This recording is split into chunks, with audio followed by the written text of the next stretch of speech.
খায়রুল লিমান ইত্তাকা। বলো, দুনিয়ার সমস্ত সম্পদ খুবই নগণ্য, আর যে ব্যক্তি পরকালকে বিশ্বাস করে, পরকালের কামনা করে, সেই খোদাভীরু লোকদের জন্য পরকাল হচ্ছে প্রকৃত আবাসস্থল।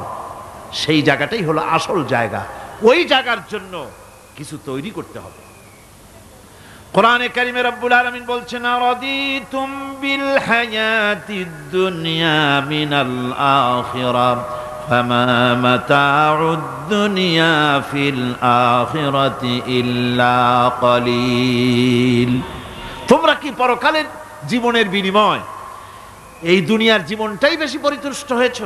অথচ দুনিয়ার জীবনের সুখ সম্পদ তো পরকালের তুলনায় খুবই নগণ্য।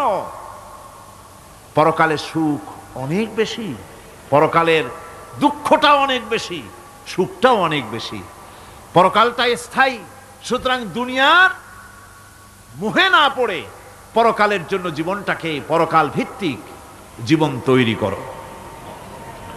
আল্লাহ পাক বলছেন, ফাম্মা মান তাগা ওয়া আসারাল হায়াতাদ দুনিয়া ফাইন্নাল জাহিমা হিয়াল মাওয়া। অতঃপর যে ব্যক্তি বিদ্রোহ করেছে এবং দুনিয়ার জীবনকে অগ্রাধিকার দিয়েছে, তার জায়গা হচ্ছে জাহান্নাম। জোরে বলেন নাউজুবিল্লাহ। যে ব্যক্তি আল্লাহর সঙ্গে বিদ্রোহ করেছে আর পরকালের জন্য পাথর জোগাড় করে নাই, দুনিয়াকে অগ্রাধিকার দিল, পরকালকে ভুলে গেল, তার জায়গা হলো জাহান্নাম। ওয়া আম্মা মান খাফা মাকামা রাব্বিহি ওয়া নাহান নাফসা আনিল হাওয়া ফাইন্নাল জান্নাতা হিয়াল মাওয়া।